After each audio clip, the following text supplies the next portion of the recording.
साहित्यिक जगत में ये कोई नई बात नहीं है जहाँ पर किसी कृति को किसी लेखक या लेखिका की आत्मकथा के रूप में देखा जाता है। आगे का उपन्यास शेखर एक जीवनी इसका महत्वपूर्ण या फिर कह सकते एक उत्तम उदाहरण है। ऐसा ही एक उपन्यास है कांता भारती द्वारा रचित रेत की मछली। इस पर भी बहुत समय से बात चल रही है कि ये कांता भारती के जीवन से संबंधित उपन्यास है। कुछ घटनाओं को देखकर लगता है कि हाँ, ये संबंधित हो सकते हैं, पर मैं इसके संबंध को स्थापित करने के लिए यहाँ पर नहीं हूँ।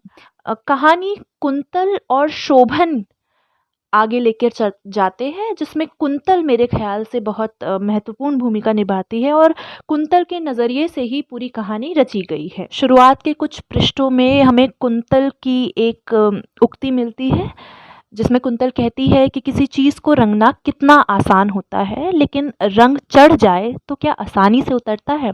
यही बात पूरी कथा में निरूपित हुई है।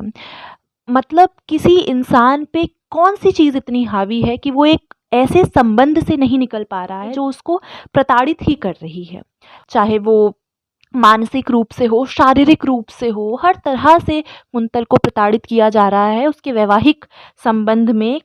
आरंभ में जो शोभन पात्र है कुंतल का पति, वो उसे आश्वासन देता हुआ दिखता है, पर अंत तक जाते जाते जैसे उस वैवाहिक संबंध से बिछुड़ना चाह रहा हो, छूटना चाह रहा हो।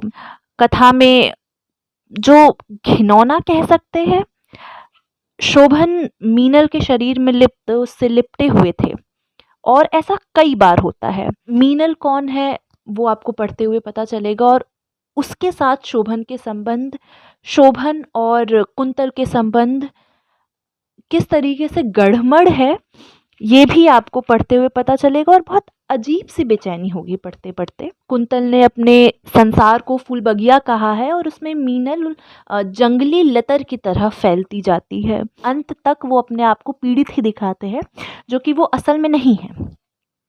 कहानी की पृष्ठभूमि कलकत्ता, इलाहाबाद, नैनीताल और बम्बई शहर में हमें देखने को मिलती है। दरअसल इस उपन्यास को पढ़ते पढ़ते मुझे बहुत बेचैनी महसूस हुई, लेकिन अंत तक आते आते मुझे ऐसा लगा कि कुंतल ने अपने आप को आखिरकार अब प्राथमिकता दी। और इस उपन्यास को जब आप पढ़ेंगे तो बहुत सारे पहलू आपके सामने आएंगे, स्त्री विमर्श के, साहित्यिक संसार के, कैसे अपॉर्चुनिस्ट लोग होते हैं, साहित्यिक भी। तो ये आप पर है कि आप बिना किसी पूर्वाग्रह के इस उपन्यास को देखें, परखें और अपना दृष्टिकोण स्थापित करें।